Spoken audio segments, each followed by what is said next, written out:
Welcome, True Believer readers, to another episode of Let's Read Spider-Man, the best podcast to break down hard-hitting dialogue such as, what are you, a sportscaster or a clown? Here to provide analysis for that line and so much more is my friend Eddie. How are you today, Eddie?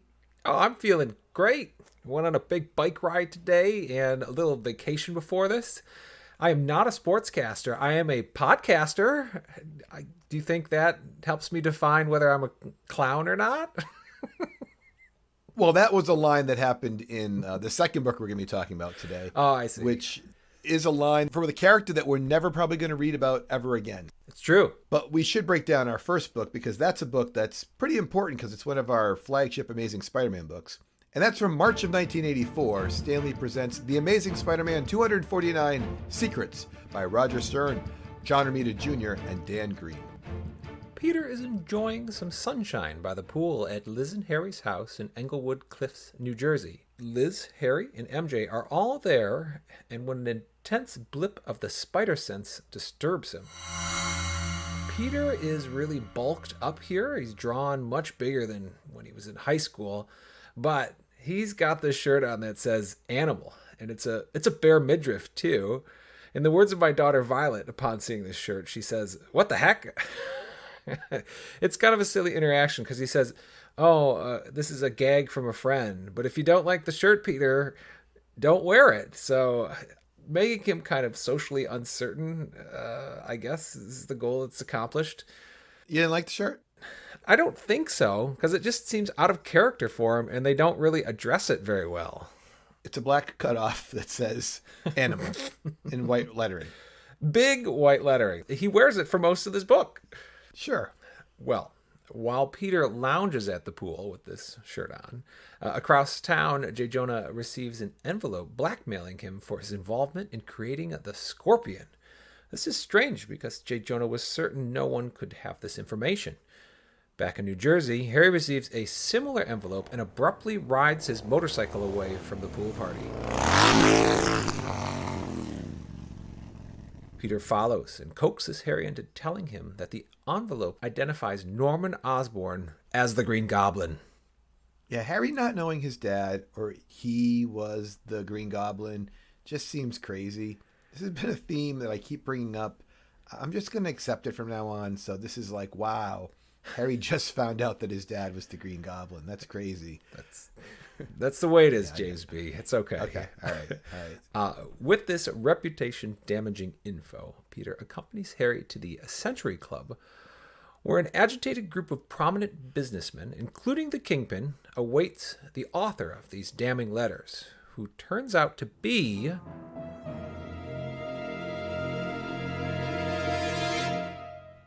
the Hobgoblin.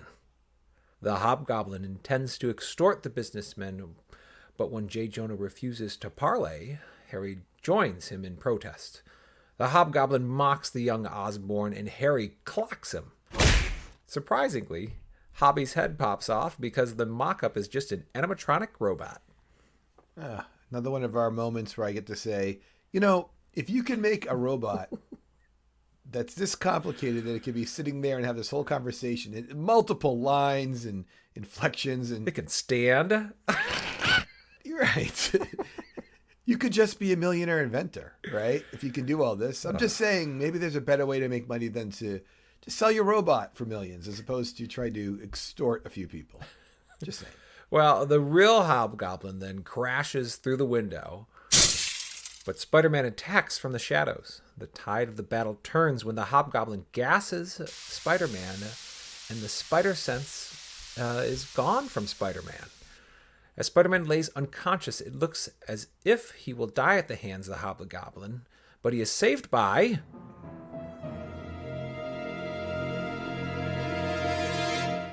the Kingpin. The Kingpin not only saves Spider-Man, but manages to tag the Hobgoblin with a spider tracer as he sends him away. When Spider-Man awakes, he is baffled to see his savior. The Kingpin explains it's better to let Spider-Man apprehend the Hobgoblin. A smart move for the Kingpin. He's like, I'll let Spider-Man do my dirty work. He can take out the Hobgoblin. The Hobgoblin could be a threat to me. So, brilliant move. There can't be a better current villain than the Kingpin in all of Spider-Man. Can you think of anyone, James B? I don't think this is completely fair because the Kingpin comes with all kinds of power. The other villains that we've been reading about for the past 2 years, they're clawing and scratching from like blue-collar jobs or science experiments gone wrong. They introduced Wilson Fisk. He's like this powerful kingpin of crime. Like they just... Do we ever get an origin story on him, Eddie? I don't think we ever did. It would be very interesting to see if he clawed his way up from being some kind of, I don't know, messenger boy or whatever. I assume that's what they're going to tell us about him. He didn't like inherit his wealth. So yeah, 12 podcasts ago, we did the whole special with Daredevil and the Kingpin. Like we did a whole coverage of the Kingpin returning. Like that was right, well timed. But I don't ever know why he's the Kingpin of crime and why he has all this strength. A couple things I enjoyed about this book. I really like the idea the Hobgoblin is blackmailing all these people. It's something that the original Green Goblin would do. Yes. And obviously, what we just talked about, the Kingpin is excellent in this issue, but you get a lot of other J. Jonah and Harry. There was a time, Eddie, where we would hit a book and we'd be, let's just talk about the fact that Harry learns his dad's the Green Goblin. Right. How, that impact of that, he told this to Peter, but there's just so much going on in this book that just gets pushed to the background. I'm also willing to overlook the robot because of all the other goodness in this book. It is a really busy book, and I think it's going to be much more prominent in the future that the Hobgoblin is able to gas Spider-Man and eliminate his spider sense, which is what happens here. That's really big too. It's going to hinder his fighting for a long time. Not the first person to figure out this formula. That's true. So, but let's get Doc Connors and Peter Parker working on this anti-spider sense knocker-outer formula. Yes. Eddie, back in April, we received an email from one of our excellent listeners named John Aaron, and he suggested we read a particular book. Huh. So, without further ado, from March of 1976, DC and Marvel present Superman versus the Amazing Spider-Man in The Battle of the Century, presented by Carmine and Infantino and Stan Lee, written by Gerry Conway, drawn by Ross Andru, and inked by Dick Giordano. Spider-Man and Superman independently fight and jail their longtime arch nemesis, Doc Ock and Lex Luthor, in similar fashions. The two heroes don their civvies and head to their respective news reporting jobs, where they are both treated poorly by their bosses. Meanwhile, the villains cooperate in jail, escape, and concoct a convoluted plan to defeat Spider-Man and Superman. This book, which is super long, is very well done. It includes an additional page at the end of each massive section, reviewing the powers of each hero, and eventually covers like even each villain, because the writers and the publishers realize some people won't have knowledge of all these characters in 1976. So it's really well thought out. Very thorough. Back at an international news conference, MJ and Lois Lane are kidnapped by Lex Luthor in a disguise. He's disguised as Superman. Spider-Man ends up engaging in the time-honored obligatory hero fight with the real Superman until he punches himself out. It's a little Marvel team-up-y here, except Superman really understands why Spider-Man is fighting him. So Superman tries to hold back, although at one point he's like, okay, I guess I'm going to have to fight him now. As opposed to, I guess I'm going to have to explain it. But he does let Spider-Man punch him enough that Spider-Man's hands get all banged up and Spider-Man has to kind of just like stop punching him. There is a sequence here where Lois and Peter are kind of professionally flirting. Yes. And MJ's being sassy. And that was a pretty fun sequence to see there. Agreed. Well, the heroes finally team up and follow the villains to the docks, then to Mount Kilimanjaro, and finally in space. In space, the villains blast Earth with a laser, creating a massive hurricane. Spider-Man and Superman arrive and battle Lex Luthor and Doc Ock, but when Superman departs to stop the hurricane, Spider-Man finds himself entwined by Doc Ock's tentacles. As Luthor declares the planet will be destroyed, Doc Ock goes wildly out of character and tries to stop his foe from destroying his home too, as he puts it. Destroying the Earth is pretty crazy for our Spider-Man villains who typically are street-level villains. I mean, yes, there's a Marvel team where he messes with Kang, and Doctor Doom is always a little bit of a threat. But this is really too big for Spider-Man to have someone say, I'm going to destroy the Earth. So it just felt really weird here.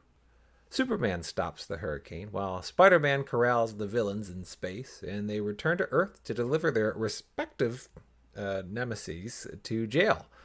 Clark Kent and Peter Parker return their bosses with exclusive, and arm in arm they walk off with MJ and Lois. Was it wildly out of character, like I wrote, for Doc Ock to try to save the world in the 11th hour? I think all of the Spider-Man heroes and villains in the movies we've seen and the books we've read would not try to destroy the Earth. So I think it makes sense for anyone to sort of say, hold on, I need to...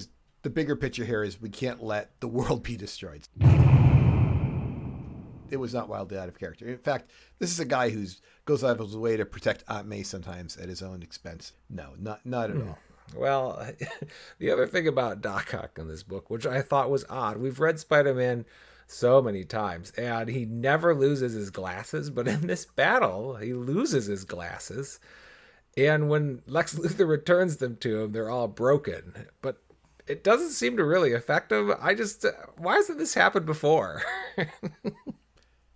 They just wanted to add another couple pages to this book, and they felt like we could have a broken glass sequence. There was a sequence where they're fighting the natives for like 5 pages, it looked like. I mean, this book was long. Yeah, I ignored it. It was, what, is this the longest book we've ever covered? It could be.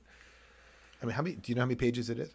92 pages, James B. This is the longest book for sure we've ever covered, and they wanted to make it longer by adding Doc Ock's glasses breaking for a page. Well, we need to do some short books to wrap this up because we just did some long books. Eddie, I'm taking the next book off on our show, okay? I'm going to have a guest co-host come in and replace me. Is that all right with you? No problem. I have a guest right here. She's been waiting patiently for our next book. Violet, why don't you introduce yourself? Hi, my name is Violet Haspatcher, daughter to Eddie Haspatcher. I'm 9 years old, I'm in 4th grade, and I have lots of friends who like to play with me. Great. It's great to have you on the show again, Violet. Well, we do have another book that's kind of special, like our Superman book. It's from May of 1985. Stan Lee presents Peter Porker, the Spectacular Spider-Ham 1, The Mysterious Island of Doctor Doom, by Skeats, Armstrong, and Albelo. We open at the Daily Bugle. Actually, it's a Daily Beagle. All right, here I go again. We open at the Daily Beagle, where J. Jonah Jackal won't buy Peter Porker's latest pictures because they portray Spider-Ham as too much of a hero. J. Jonah Jackal barks at his interns and Peter that they need to go investigate the St. Croix trapezoid, and they rush off. J. Jonah was walking with a bone grease. It's used for him to yell more at Peter Porker. I completely missed this, but he is carrying a tin can of jawbone grease. Well, we'll see about J. Jonah here because he pilots a jalopy of a plane carrying the quartet of newsmen. This is Peter Porker and 3 interns from the Beagle. When they are pulled into a giant magnetic tractor beam towards an island. There, they are imprisoned by Dr. Doom and his army of ducks and kangaroos. When JJJ meets Dr. Doom, he puts his cigar into his mouth. That's a rude way to meet somebody. It is super rude. Well, thankfully, we move on and learn that Doom's plan is to form rock bands out of the prisoners he's drawing into the island to create a rock and roll music video to then sell to the masses for great profit. But the band's first performance must meet the approval of Doom's Kangaroo Goon audience, and the Kangaroo Goon audience is not easily pleased. Those goons were in the audience, but there was something weird about them, wasn't there? You should look at the kangaroo's eyeballs. Their eyeballs are always looking up. They never know what they're doing. They literally don't have anything they like to do. The only part when they're truly looking up is when they bounce Peter Porker around. Well, the 3 Beagle interns are taken to Doom to perform, and Spider-Ham finally makes an appearance. Spider-Ham defeats the entire duck army that Dr. Doom has, while Dr. Doom throws a fit about his inability to make a hit song. Doom's fit inadvertently appears perfect to his kangaroo audience. Although he objects strongly to being a star, his performance is recorded and distributed, and J. Jonah Jackal writes an exclusive about the Doctor's music, which sells many, many newspapers. There was a part that you were concerned about in this book, Violet. It wasn't all fun and games, was it? Peter Parker uses webbing on the plane, and then when they get off the plane, when they go to the island, the bunny notices the webbing. And then I'm very scared for Peter Porker that his identity might get shown to this little bunny of ours. Not all fun and games, it's true. Violet, what did you think of the end of the Spider Handbook? I didn't get to read the end. Sorry. Like a true Haspatchorian guest. Okay, I'm sorry. I didn't get to read the end. I specifically said you had to read the rest of the book. You had trying. all afternoon. I was trying. I'm not kidding. There's so many excuses for why you did not complete reading the book. Thank you for your input on Peter Porker, The Spectacular Spider-Ham #1, Violet. I think, James B., you got one more thing? Yeah, you guys did a great job with that book. One thing that I want to make sure we know is that just like The Amazing Fantasy 15 leads into the first Amazing Spider-Man book, there was actually a book that was the predecessor to this book. It was a Marvel Tales book from 1983. Tales, of course, spelled Tails. And I took a moment and decided I'll tell you about that book, and you guys can let me know if you have any questions. Okay, sounds good. That book was from November of 1983, Marvel Tales, starring Peter Porker, the Spectacular Spider-Ham, If He Should Punch Me, by DeFlaco, Armstrong, and Albelo, which is the same artist, by the way. After teaming up to stop the Gopher Gang, heroes and workmates, Spider-Ham Peter Porker and Captain Americat Steve Mouser, go see J.J. Jackal, who sends them on an assignment to a new video arcade game building, which is located right next to an old amusement park. It seems the masked marauder has been sabotaging the new games and inadvertently creates Hulk Bunny in the process. The heroes try and stop Hulk while also capturing and revealing the identity of the masked marauder. It turns out to be the jealous old amusement park owner from next door. There's also a short story about Goose Rider, which fills out the end of this book. So I wanted to know, did you guys have any questions about the origin of Peter Porker, the Spectacular Spider-Ham, or you guys think I did a nice job covering it? Oh, I thought you did a great job covering it, actually. And why did this happen? What do you think? Why did they start writing Peter Porker? It took place before the Assistant Editors Month too. I don't know why it just came out, but it's a thing. I am suspicious that Peter Parker, as we stated, he's very bulky and very mature, and they wanted to reincorporate the younger audience, 9-year-olds. Did you like Peter Porker? Yes, it was a very nice book. I think why they made it is because that they knew that Peter Parker was good, but they wanted to have an animal origin story about him. Maybe. This sounds like something you would do, because I know you love animals so much. Speaking of Violet's love of animals, Eddie, today's sponsor is the Animal Shirt. It's an elegant half shirt that can be given as a gift or simply worn to any occasion, letting people know you're really into partying. You can wear it all day long through your entire day. It's available at your favorite local or online retailer, except no imitations, the Animal Shirt.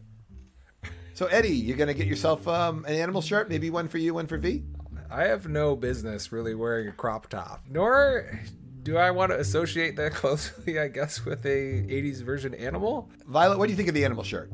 I think it's really good. I like crop tops, but... What? You think you and your sister should get one each or two each? Two each. Okay. 2 each. Available in dog sizes for little Pepper too. Aww. Of course, he is actually the biggest animal of all in your house. Eddie, you did a very nice job with the summaries today, but you were shown up a little bit by your daughter, who did a nice job with the analysis. Man, it's true. Well, maybe people could write in and tell me more about it at letsreadspiderman@gmail.com. Or you can message us on Twitter at letsreadspidey. And now it's time for the close. I'm James B., joined by Eddie. and Violet. And remember, listeners, if Spider-Man turns into a Spider-Ham, you might have to save some prisoners from having to join one of Dr. Doom's rock bands. Goodbye. Bye. Bye.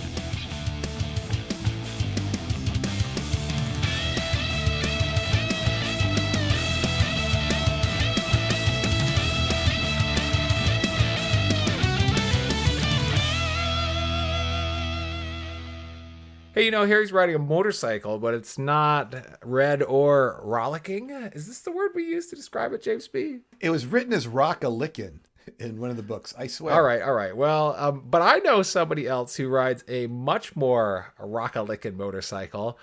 On my extended vacation, I went and visited Sarah Pezzle. Wait a second.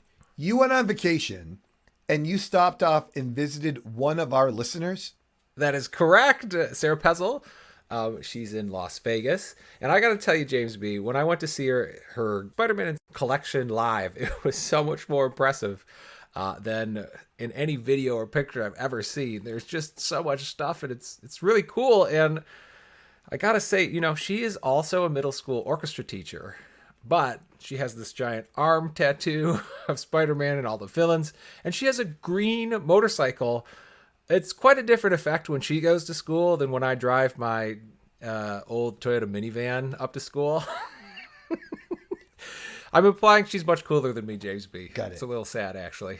Absolutely. I think you're cooler. Oh, thank you, V.